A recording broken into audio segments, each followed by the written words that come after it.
dikatakan lagi berkali-kali bahwa memang penelitian itu saya berkali-kali bilang tidak harus orang-orang pinter banget sebetulnya, karena perangkat yang disediakan Allah ini juga menyediakan untuk orang-orang bodoh, dan itu hikmah terbesar dari Islam. Jadi Islam ini bisa difahami orang pinter juga oleh orang-orang yang nggak pinter. Saya punya kenangan tentang ilmu astronomi. Kita belajar falak itu jelimet, Pak Fathul Wahid, jelimet sekali. Ketika ada perdebatan misalnya awal Ramadan itu Ahad sama Senin, saya ulang lagi misalnya Ahad, Minggu sama Senin. Karena kita ini di pesantren kalau bilang Minggu itu kadang dilarang, harus bilang Ahad. Apalagi kiainya Pak Fathul Wahid di Kudus, Kiai Torehan itu fanatik, itu enggak boleh orang bilang Minggu, harus bilang Ahad. Yang lucu itu ada seorang kiai yang sangat fanatik terhadap Islam, itu enggak mau kalendernya ditulis kenaikan wafat Isa Al-Masih. Karena keyakinan umat Islam bukan Isa yang wafat tapi Sibeh Isa. Itu di kalender Kudus kan wafatnya dalam kurung Sibeh Isa. Ya, yang menyerupai Isa. Jadi saking fanatiknya tetap menulis sesuai keyakinan. Saya teruskan. Orang kadang bilang begini, cara orang yang tidak mendalami ilmu. Sama-sama kiai, sama-sama ormas Islam kok beda awal Ramadan, sehingga jadi debat Ahad atau Minggu sama Senin. Saya punya mak-mak ya, kalau orang sepuh itu yang dulu ikut buyut saya. Jadi saya ini generasi kelima, itu orang itu muammar, ditakdir umarnya panjang. Itu bilang gini, Gus, sebetulnya untuk tahu kalender yang benar mana itu gampang katanya. Cari tanggal 15, nanti kelihatan siapa yang salah. Ternyata betul, kalau dihitung Ahad, nanti 15-nya misalnya jatuh hari apa, nanti kelihatan ternyata pas yang dikatakan 15 versi Ahad itu bulan belum purnama. Purnamanya itu di versi mereka yang tanggal 16, berarti benar mana? Yang Senin kan? Tapi yang versi Senin ternyata betul pas 15 pas purnama. Artinya apa? Allah menyediakan perangkat untuk menguji Senin apa Ahad dengan cara awam, yaitu nunggu tanggal 15. Artinya gini, kata siapa yang tahu itu hanya orang pinter gitu. Orang awam juga bisa tahu, karena agama ini milik bersama, ya milik orang pinter, milik yang tidak pinter. Sehingga dalam pola-pola Islam, di antara madhab Syadzili, madhab Thariqah Naqsyabandiyah, itu beliau di antara kampanyenya gini, kata Thariqah Naqsyabandiyah, Thariqah kami ini yastawi fistifadatiha ar-rijalu wasibyan. Popularitas Thariqah saya, mudahnya difahami ini, antara orang pinter yang sudah dewasa sama anak-anak kecil ini sama. Kenapa demikian? Kalau dalam filosofi kebenaran itu ada pepatah, fa innal haqqa adharu min syamsi dhairah. Kebenaran itu lebih jelas ketimbang matahari di siang hari. Sehingga mereka dengan mudahnya mensifati Allah misalnya adz-dzahir, zat yang begitu jelas. Kenapa Allah begitu jelas? Karena ulama dulu cara, kalau dalam bahasa pondok mensifati, menstatuskan. Alam raya ini maujud. Maujud itu ada. Di mana-mana sesuatu yang ada itu ya diciptakan oleh yang ada. Masa Anda ada kok menciptakan yang ada? Sehingga mereka tidak pernah tertarik sama faham komunis, ateis, bahwa alam ini dimulai dari ketiadaan. Pertanyaannya adalah bagaimana sesuatu yang tiada menyebabkan yang ada. Sehingga ulama dulu pinter, sifat wajib itu apa? Wujud. Karena alam raya ini kadung wujud, kadung maujudat, maka Allah harus wujud. Berhubung wujudnya Allah itu wujud penyebab, harus qadim atau harus awal. Masa penyebab datangnya terlambat dulu yang jadi efek dari penyebab itu. Sehingga mereka dengan gampangnya mensifati Allah adz-dzahir, zat yang begitu jelas. Sehingga Imam Sibawayh, ahli nahwu, itu juga mengenali Allah lewat teori nahwu. Beliau bilang, Allah itu siapa? Allahu a'raful ma'arif, zat yang paling mudah dikenali. Nah, sehingga tadi seperti yang dikatakan Pak Rektor, sebetulnya perangkat ilmu seperti tadi menemukan bulan itu diantaranya ditemukan kalau bulan tuh nggak rata itu ya lewat teori gambar, karena sekian jarak punya akibat sekian, punya Misalnya kita melihat gunung kelihatannya indah, padahal di situ ya ada lubangnya, ada pohon yang tertebang, ada pemandangan yang enggak indah, tapi gara-gara dilihat dari jauh semuanya indah. Maka disarankan orang yang baru enggak suka istrinya terus melihat dari jauh, tinggal minggat lah kira-kira. Kalau ditinggal minggat 2 bulan itu mesti cinta lagi itu. Kan fungsinya baru kelihatan itu. Tapi kalau dekat terus tuh mesti sama neknya lah kira-kira gitu, sama mangkelnya itu. Sehingga itu ya dipakai teori juga dalam silaturahim. Di agama terkenal ada pepatah zurhibban tasdad hubban. Jadi ya jangan sering ketemu, nanti kamu gampang cinta. Kalau sering ketemu ya gampang bosen lah kira-kira seperti itu. Nah, kemudian teori-teori awam ini dikembangkan. Yang awam, jadi dulu orang menemukan matahari itu besarnya kayak apa, rembulan besarnya seberapa, itu dilihat setiap kita melihat mobil itu jarak 1 kilo masih kelihatan sekian meter, nanti kalau 2 kilo berkurang sekian senti, kalau 3 kilo berkurang sekian senti, terus dikalikan ya kira-kira seperti itu. Kalau rembulan masih kelihatan segede itu berarti kali sekian pengurangan tadi, terus ditemukan. Makanya kita Pak Fathul Wahid yang di pesantren yang memang serius ngaji, itu di situ ada ilmu falak, itu ditemukan sebelum ada teknologi.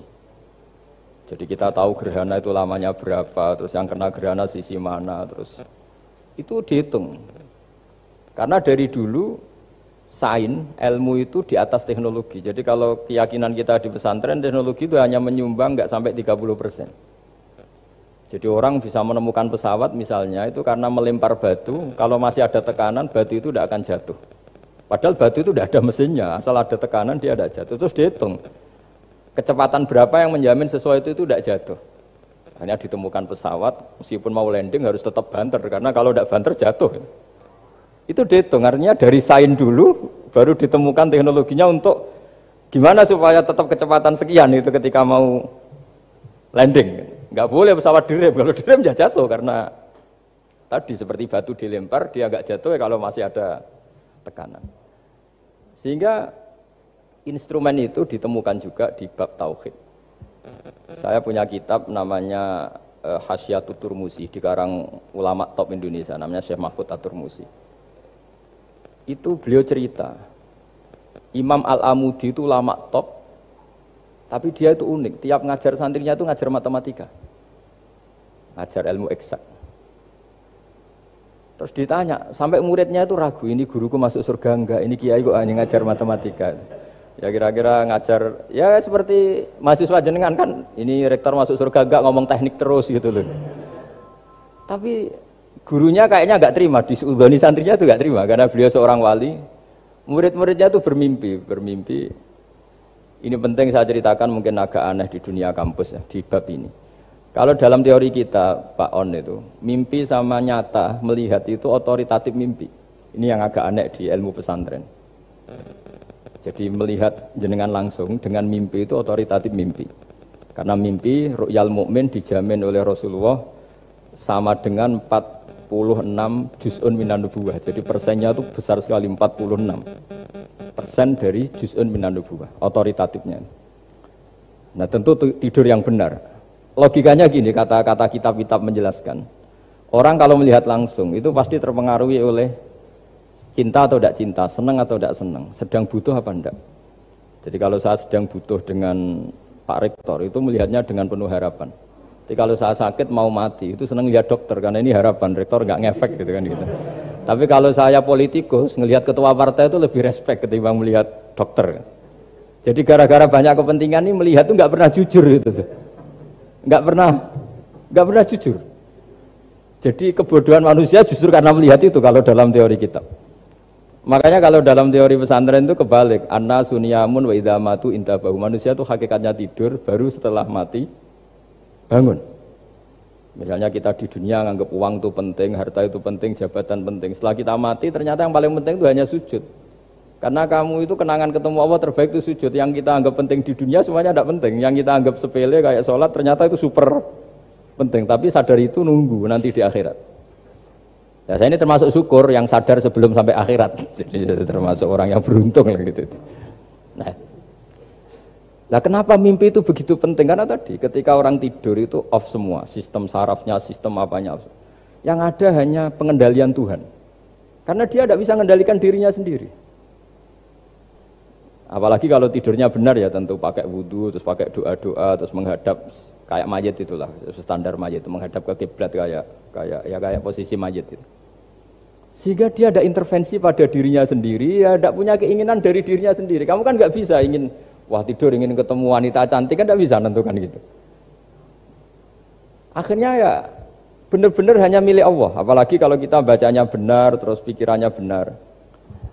Makanya uniknya dalam Islam adalah doa mau tidur dengan wiridan setelah sholat itu ajarannya Nabi banyak mau tidur.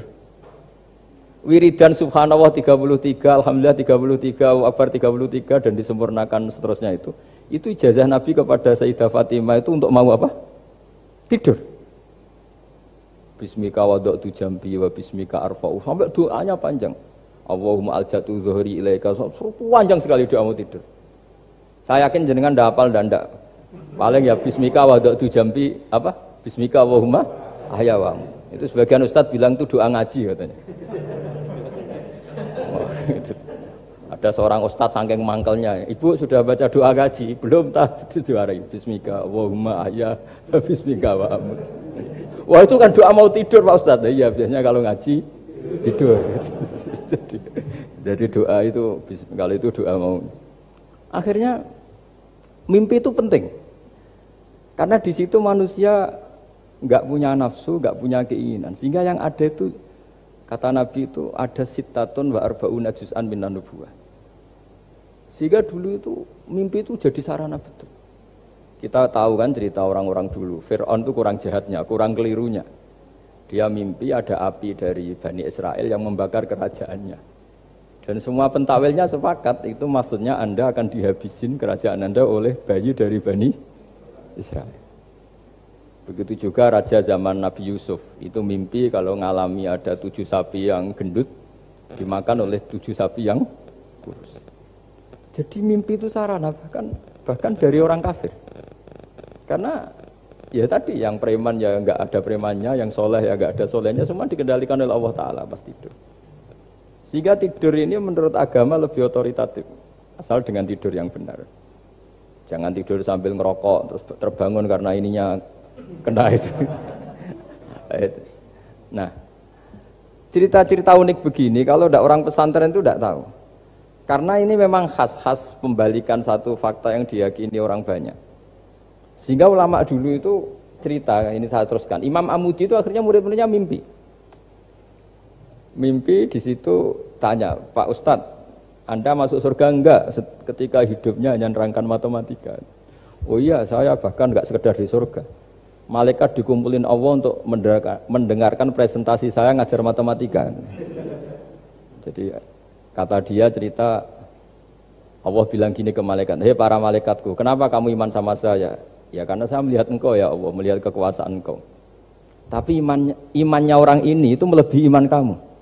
Wah ya tidak bisa, saya melihat engkau langsung, ini tidak melihat engkau langsung. Kenapa begitu yakin seperti yakin kita? Oh iya.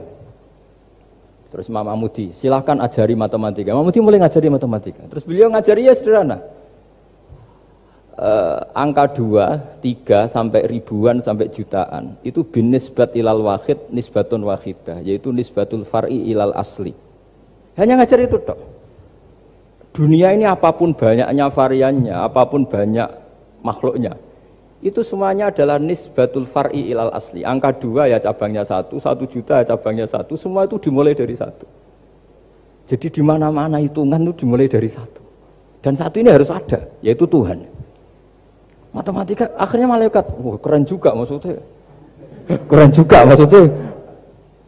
Akhirnya Allah bilang, dan itu didawuhkan juga oleh Rasulullah SAW, tuba liman amana bi walam yaroni. Yang hebat itu imannya orang yang enggak melihat saya. Makanya masyhur itu malaikat ditanya Allah, siapa imannya yang paling kuat? Ya kita, karena melihat engkau langsung ya Allah. Para nabi. Terus tapi yang dari sekian pertanyaan itu jawab sama, yang paling ajaib adalah umat-umat Muhammad di akhir zaman, enggak menangi nabinya, juga enggak pernah lihat surga neraka, tapi iman sama saya. Dan mereka punya cara untuk imannya ini berkualitas sama dengan kamu para malaikat. Ya diantaranya dengan cara logika tadi yang saya utarakan tadi. am khuliqu min ghairi syai'in am humul khaliqun. Kalau alam raya ini wujud, maka penyebabnya harus sesuatu yang wujud. Masa sesuatu yang enggak wujud menyebabkan yang wujud.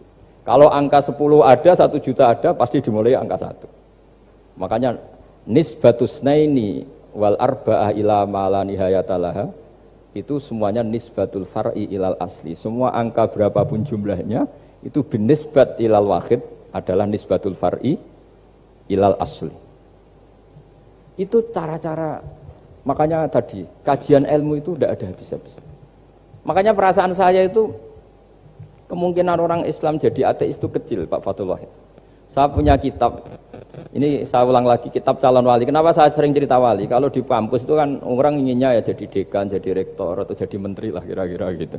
Kalau di pesantren orang itu cita-citanya satu, ingin jadi wali. Ya, supaya majelis ini barokah, saya tidak perlu cerita dunia kampus. Kalau cerita kan corong Jawa nguyai segoro lah. Bongso keinginan gitu kan tidak selera saya, juga ada dunia saya. Supaya sampai dapat ilmu ya saya cerita dunia. Itu kitab, saya punya kitab calon wali lah kira-kira. Atau wali sudah wali top. Namanya kitab Tasbitul Fuad, karangannya Sayyid Abdul Haddad. Itu beliau cerita, di antara ceritanya itu unik. Kata beliau begini, saya itu tidak khawatir orang Islam jadi murtad, apalagi jadi ateis. Karena kalimat la ilaha illallah itu sahlatun qaribah, kalimat yang mudah sekali. Sehingga saya tidak khawatir orang Islam yang ketemu orang ateis, ketemu orang macam-macam, asal diajari kalimat ini secara benar. Terus beliau cerita, yang saya takut tuh mereka masalah perempuan dan harta. Kalau iman kayaknya enggak. Singkat cerita yaitu di kitab seperti itu. Singkat cerita saya ketemu banyak orang yang kuliah di McGill atau kuliah di Amerika, di Jerman, mungkin di Norwegia, di mana-mana, di Australia, dan ketemu teman-teman yang di Korea Selatan juga. Mereka itu orang kebanyakan yang nyuwun sewu enggak keluarga kiai, tapi mereka enggak ada yang enggak tetap iman.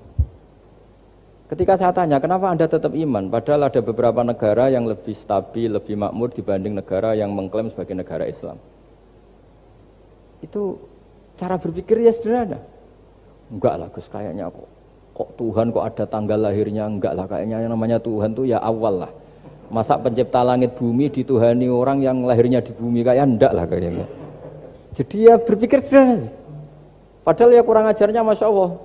Anak ini ya dugem ya macam-macam, tapi kalau ditanya disuruh yang lain enggak mau dia. Enggak lah, kayaknya yang benar tetap Islam. Karena kalimat ini, yaitu tadi eksistensi Tuhan, tadi eksistensi Allah itu, la ilaha illallah itu kalimatun sahlah, kalimatun qoribah, kalimah yang begitu mudah difahami. Kenapa mudah difahami? Misalnya kita ngaji, Tuhan itu siapa? Yang menciptakan langit dan bumi. Dengan misalnya perbandingan Tuhan itu siapa? Yang lahir di bumi tahun sekian. Enak mana cara kita menerima itu? Kan keren yang menciptakan langit dan bumi. Tuhan itu siapa? Yang ada sebelum langit dan bumi. Dengan misalnya Tuhan adalah yang lahir di bumi. Keren mana? Nah, bayangkan kalau kita punya Tuhan Fir'aun. Sudah mati jadi tontonan kan, terus gak keren maksudnya punya Tuhan kok seperti itu. Nah ini yang katanya Syekh Abdul Haddad, kalimat ini sahlatun qaribah. Sehingga kalimat ini pula yang kita dilatih, la ilaha illallah kalimatu haqqin 'alaiha nahya wa 'alaiha namut wa 'alaiha nub'ats atau wa biha nub'atsu insyaallah taala minal aminin. Nah, saya sebetulnya tadi datang itu tidak ingin menjelaskan ini, tapi tadi kata Pak Fathul Wahid, ilmu itu kalau dikaji tambah hari tambah mudah, karena perangkat untuk menemukan bulan itu misalnya enggak rata itu gampang sekali. Pakai teori pemandangan ya bisa, pakai teori gambar juga bisa. Kalau teori pemandangan tadi, kalau kita bisa melihat mobil 2 meter masih kelihatan 2 meter, itu dengan jarak berapa masih orisinil seperti itu. Tambah jauh, tambah tidak kelihatan, tambah jauh. Nah ternyata setelah 5 kilo misalnya tidak kelihatan. Berarti untuk jumlah 2 meter hilang per 5 kilo. Nah berarti kalau bulan masih kelihatan segitu, berarti jarak kita dan bulan kira-kira sekian ribu kilo. Itu bisa dihitung, itu tanpa teknologi. Makanya sebetulnya teknologi itu nyumbang itu nggak sampai 30%. Yang paling banyak ya sains tadi, pengetahuan itu yang kayak tadi orang menemukan pesawat, itu kontribusi terbesar tetap pengetahuan. Misalnya pesawat dari bahan ini kalau kecepatan sekian kena angin pecah enggak, tetap pengetahuan yang menopang itu. Teknologi kan paling mengantar supaya pesawat kecepatan sekian didorong mesin sekian dengan apa begitu.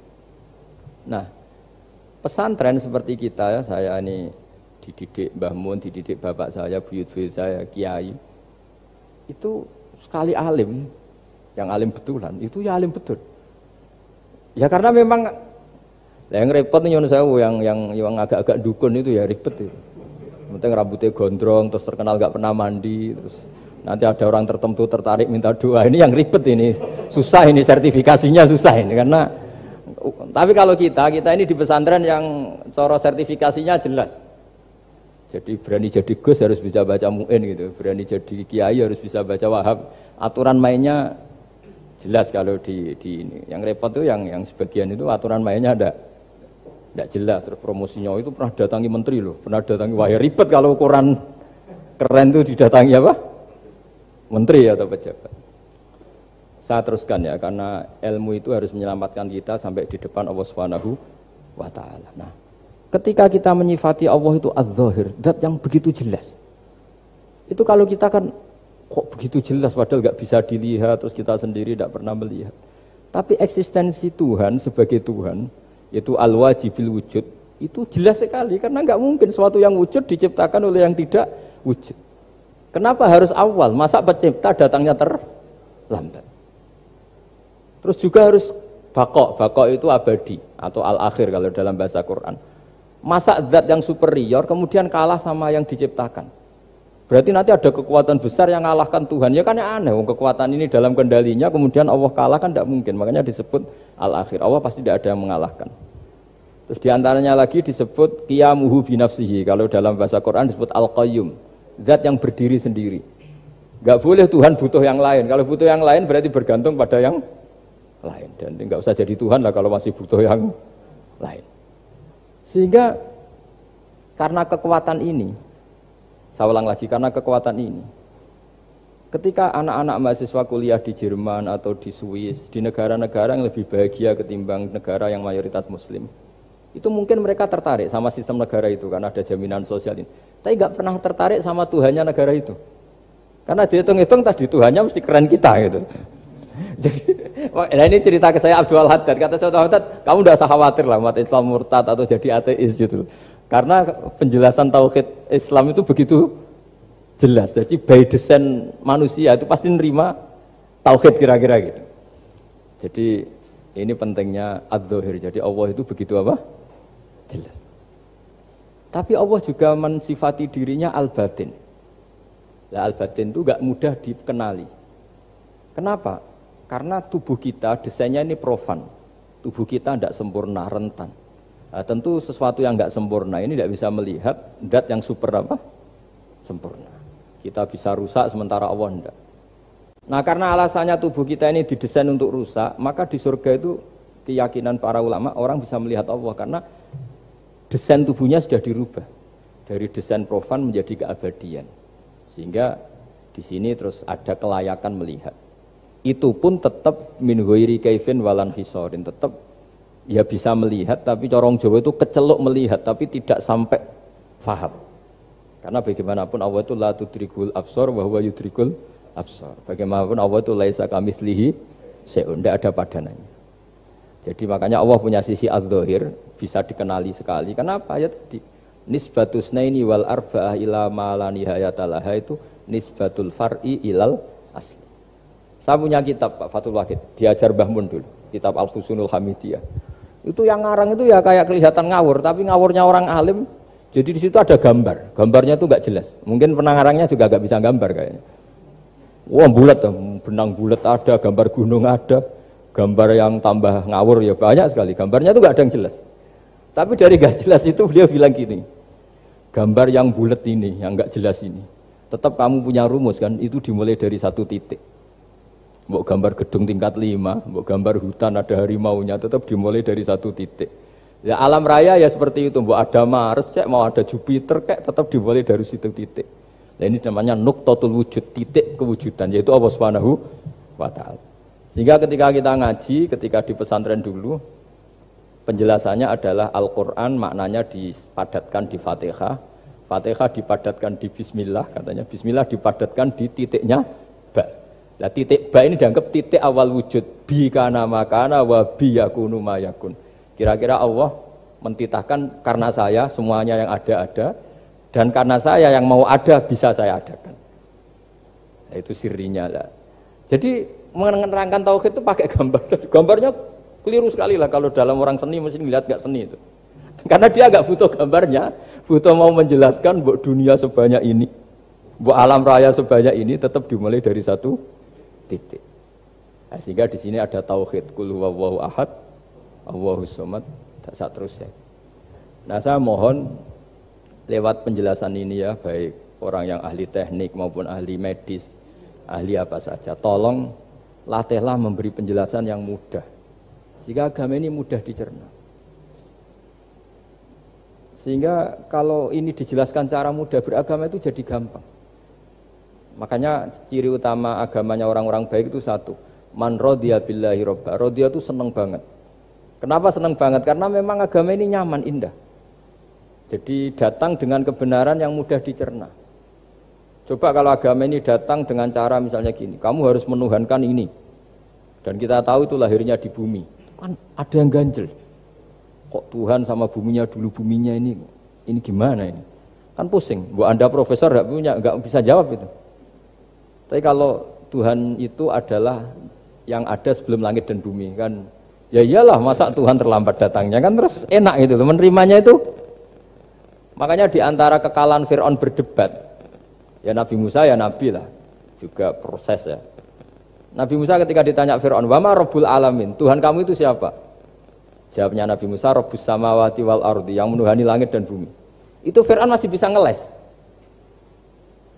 Saya jalan-jalan kemana-mana, yang dituhankan saya, berarti yang Tuhan ya saya dong. Ma'alim tulakum min ilahin apa?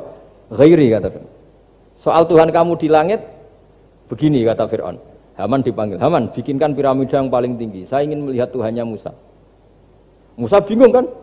Padahal kalau naik piramida nanti Fir'aun pun tidak bisa melihat Allah kan?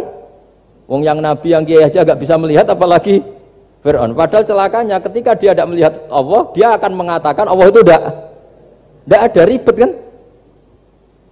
Itu penjelasan tentang Tuhan ini sebetulnya sudah absolut lah. Rabbus samawati wal ardi, Tuhannya langit dan bumi. Tapi itu gak ngefek, di perdebatan gak ngefek. Yang ngefek adalah ketika Musa bilang gini, Rabbukum wa rabbu abaikumul awwalin, sing nuhani buyutem. Wah kaget pengawal-pengawalnya langsung do iman meskipun secara siron, secara rahasia. Iya, nah, Quran pangeran berarti buyute ra di pangeran. Kan pangerane putune berarti buyute wah ribet kan? Ya kalau Fir'aun Tuhan, bapaknya tambah Tuhan kan, mbahnya buyutnya. Akhirnya kata pengawal Quran, geblek tenan Fir'aun. Artinya apa? Kadang argumentasi yang sudah benar, yaitu Tuhannya langit dan bumi kan ya benar lah. Tapi itu tidak ngefek, di perdebatan tidak ngefek. Yang ngefek adalah ketika Rabbukum wa rabbu abaikumul awwalin, yang nuhani nenek moyang kamu. Orang mulai mikir kalau Fir'aun itu Tuhan, lalu nenek moyangnya Tuhannya siapa? Jadi ini seninya, makanya diantara syarat Nabi, jadi Nabi itu sidik, amanat, tabligh, fatona. Fatona itu ada kecerdasan. Dulu Nabi ya sering dibully, jangan kira Nabi itu enggak sering dibully, sering juga Pak Rektor. Jadi ada unta itu kena kudis. Kudis itu ya jenis penyakit menular lah. Nabi dengan teori tawakalnya, Nabi itu punya dua teori, kadang pakai teori tawakalnya, kadang pakai teori preventif. Makanya Nabi pernah ngendikan kalau ada penyakit menular di situ, kamu jangan di situ. Itu pakai teori preventif. Tapi kadang Nabi pakai teori tawakal. Nabi menghentikan la adwa wala tiarut. Tidak ada penyakit menular. Terus orang-orang yang ya usil lah kira-kira gitu. Ada unta kena kudis, dijejerkan yang waras. Ternyata yang waras ikut kudisen lah, ikut sakit. Senang orang ini. Ya Rasulullah, ini saya jejerkan, ternyata yang enggak tertular jadi tertular. Padahal engkau bilang enggak ada penyakit menular. Nabi jawabnya lucu. Faman a'dal awwala, kalau yang pertama ini tertular siapa? Dia dikira Nabi itu kalah karena melihat unta yang kedua. Ternyata Nabi enggak, ketika dipanggil ya Rasulullah ini unta agak gudikan, tak jejerkan yang kudisen, ternyata ikut kudisen. Berarti penyakit itu menular. Tapi Nabi jawabannya faman a'dal awwal, lalu yang kena penyakit pertama tertular oleh siapa? Wah itu asli dari Allah. Ya maksud saya seperti itu kata.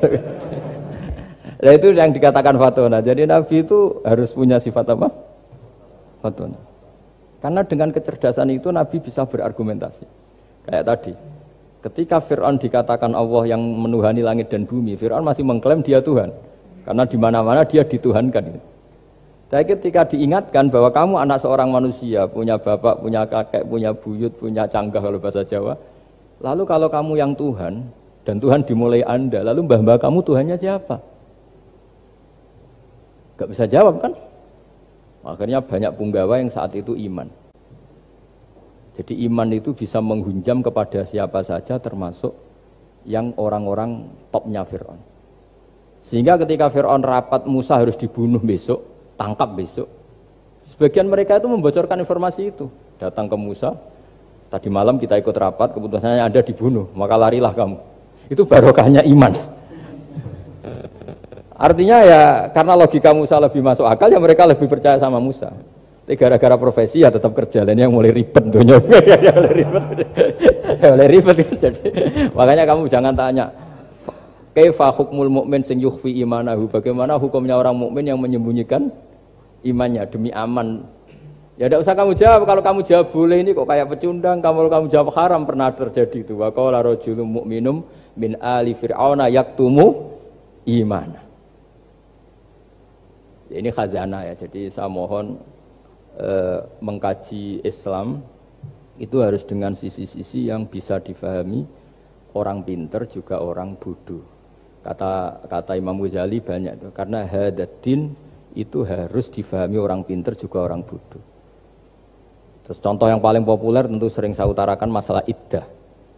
Iddahnya orang terceraikan itu 3 kali masa suci. Kalau menurut Abu Hanifah 3 kali masa haid. Orang pintar tahulah kalau perempuan sedang haid, menstruasi pasti sedang tidak hamil. Sehingga kalau dia sudah haid 3 kali ada kepastian tidak hamil. Kalau tidak hamil artinya apa? Enggak ada sperma dari zaut awal, suami pertama yang jadi anak dia. Padahal tujuan iddah adalah nanti kalau di hubungan suami istri sama suami kedua jelas anaknya suami kedua. Tapi kalau andaikan tidak ada iddah kan malam hubungan suami istri, pagi bentrok cerai, terus kawin. Kumpul suami istri lagi terus nanti anaknya itu anaknya siapa? Kan enggak jelas. Kalau sampean bisa klaim lewat DNA juga mungkin secara ilmu objektif Pak Rektor. Masalahnya juga bisa disuap kan? Saya sering dibantah orang-orang itu. Wah Gus DNA itu otoritatif karena gini-gini enggak mungkin bohong kamu. Ya DNA-nya enggak bohong, pegawainya bisa disuap kan? Kayak enggak tahu manusia apa enggak tahu Indonesia, enggak tahu terus. Itu yang sensitif itu, yang mulai wilayah sensitif itu. Kayak tahu manusia apa kayak tahu Indonesia? Manusia aja ya sudah. Berarti Anda sangat nasionalis. Jadi ribet kan? Maka dianjurkan ada iddah. Dengan iddah selesai berarti benar-benar perempuan ini baru atur rohmi, rahimnya steril dari unsur mani zaut awal. Dan kalau 3 kali masa suci itu artinya apa? Kira-kira 3 bulan. Kira-kira ya. Wal mutallaqatu yatarabbasna bi anfusina salasata apa? Quru. Pertanyaannya kalau 3 bulan, andai kan tidak pakai teori ilmiah, menstruasi itu sudah teori ilmiah. Ada yang tanya ke saya, Gus kenapa harus sampai 3 kali, padahal menstruasi pertama pasti sudah ada hamil. Saya jawab, menstruasi pertama itu namanya keluar darah. Enggak ada jaminan kalau itu haid, bisa saja keluar darah karena kaget, karena kecelakaan, karena apa. Sehingga kalau misalnya perempuan diceraikan, Gus saya sudah haid. Yang jamin kalau itu haid siapa? Maksudnya keluar darah dengan makna tidak hamil. Bisa saja keluar darah kali ini faktor kaget ya, atau faktor kecelakaan. Tapi kalau sampai 3 bulan karena per bulan haid sekali, itu meskipun haidnya keliru. Haid keliru itu misalnya sebetulnya itu enggak darah haid tapi darah penyakit istighathah, kan tetap kelihatan. Masa 3 bulan enggak bleeding joro Jawa? Kan mesti bentuknya tubuh sudah rubah. Artinya kata ulama-ulama, agama ini enggak bisa hanya mengacu ilmu. Kalau mengacu ilmu haid sekali sudah cukup. Tapi kenapa harus 3 kali? Karena 3 kali orang awam tahu semua kalau itu sedang hamil atau tidak hamil. 3 bulan dari dicerai kan kelihatan kalau hamil ya bentuk tubuhnya sudah rubah, kalau enggak. Intinya agama ini harus agama yang mudah difahami orang pinter, juga difahami orang yang tidak pinter. Kayak tadi bulan tadi, saya juga gak ngira kalau orang goblok jadi pinter itu. Jadi ini cerita ya, jadi supaya kita meskipun di lembaga kampus, di lembaga modern, Jangan lupa tradisi-tradisi kebodohan ya diabadikan lah kira-kira itu. Karena bodoh itu kadang ya penting. Makanya kalau cerita di dunia wali itu kacau. Anda boleh gak nerima cerita ini, tapi Anda harus percaya kalau kekuasaan Allah itu tidak terbatas. Kenapa orang Madura begitu mencintai kiai? Sebetulnya niatnya ya agak baik, tapi ya baik, nggak baik tapi baik. Ada santri itu Madura, dia saking percaya sama kiai itu ya khidmah, bikin teh, masakan kiai, mijitin kiai, pokoknya waktunya diberikan semua untuk kiai. Dan dia nggak pernah ikut ujian, apalagi ujian kelulusan disertasi dokter nggak pernah dia. Kalau sekolah nggak pernah ikut ujian. Sudah ya saya ridho jadi orang bodoh, sementing ikut jenengan. Suatu saat orang ini mati, kiainya tuh pusing, waduh mati. Ini di dalam alam mimpi itu, kamu boleh gak percaya, nggak wajib percaya memang. Ini kan ada akidah, jadi tidak wajib percaya. Ditanya sama malaikat, Marabbuka, Tuhan kamu siapa? Jawabannya lucu, malaikat kamu itu gimana? Di mana-mana tanya sama orang pinter, orang bodoh kok kamu tanya? Pusing kan malaikatnya. Di mana-mana namanya tanya, itu ya sama orang pinter, masa orang bodoh ditanya? Yang bener aja kamu.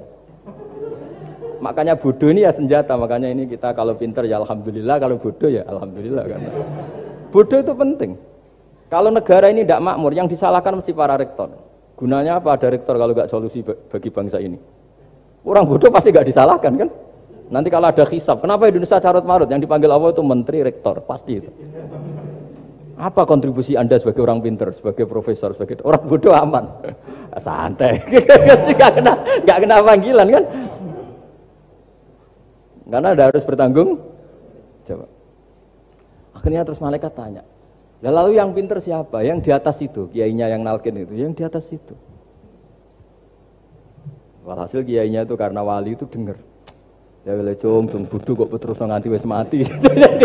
bodoh kok kamu bawa sampai mati. Jadi kadang orang bodoh itu ya pinter tadi, malaikat tuh kamu itu gimana?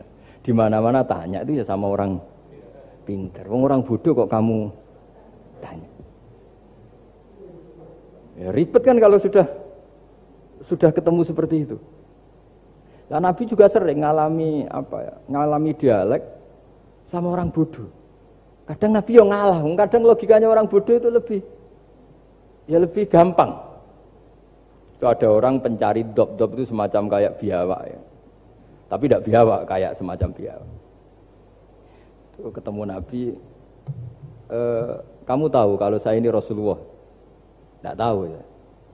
Ya kamu harus iman kalau saya ini Rasulullah. Hatta yu'mina laka hadad dhabban. Ya kalau hewan ini iman sama kamu ya saya iman. Ribet kan ukurannya itu. Waduh, untung Nabi betul. Terus Nabi tanya, Dob, kamu tahu kalau saya Rasulullah? Terus Dobnya saat itu bisa bicara, asyhadu annaka Rasulullah, terus baru iman.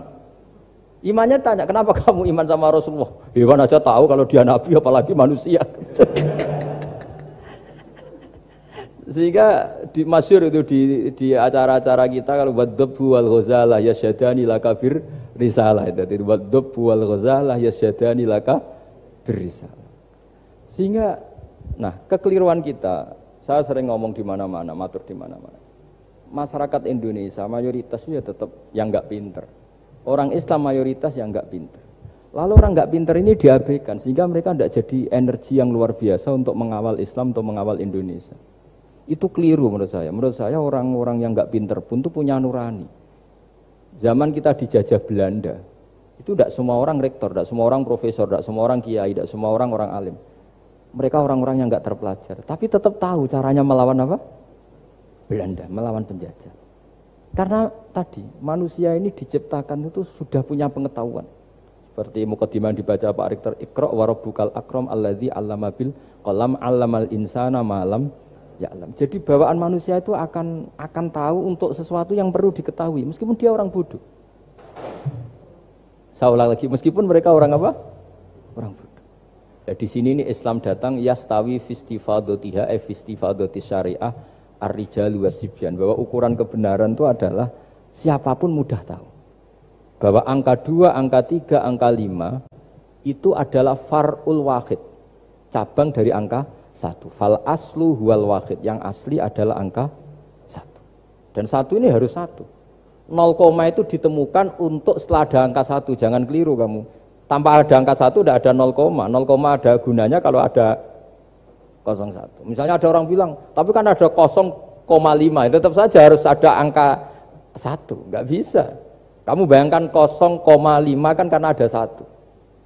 Artinya apa? Kamu bilang separuh dari 1. Tapi itu pun karena sudah ditemukan aljabar.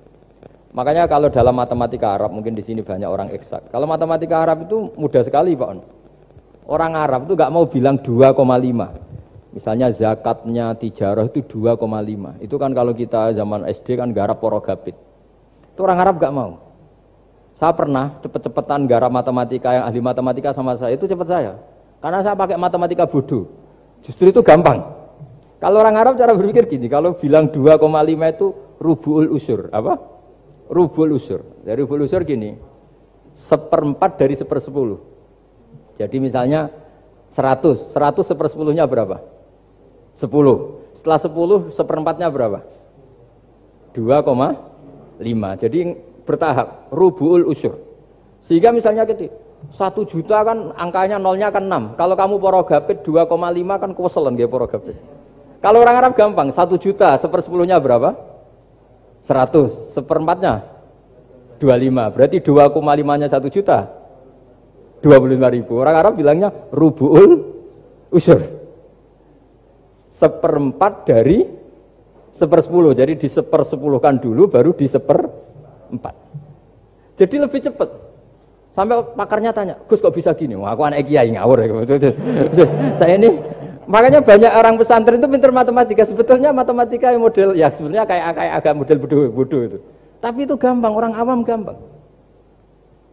Kalau kita kan enggak, misalnya zakatnya zuruk, zakatnya tanaman itu 1/10 atau 1/20. Kalau orang Arab enggak mau 1/10 atau 1/20. Berarti kalau 100 ton atau 100 pintal berarti berapa? 10 atau 5 kan? 1/10-nya 100 berapa? 10. Kalau 1/20-nya 5. Kalau hitung-hitungan di fikih zakat orang modern kan 1/10 atau 1/20. Kalau orang Arab nggak mau bilang gitu. Zakatnya zuro itu al-usur 1/10. Berarti per 100 ton misalnya 10. Atau nisful usur, separuh dari 1/10. Jadi nggak mau bilang 1/20. Usur atau nisful usur. Gampang mana coba? Ya kan, usurnya kan 10. Kalau nisful usur 5 atau 1/20. Daripada gawe porogabit, wah seruat.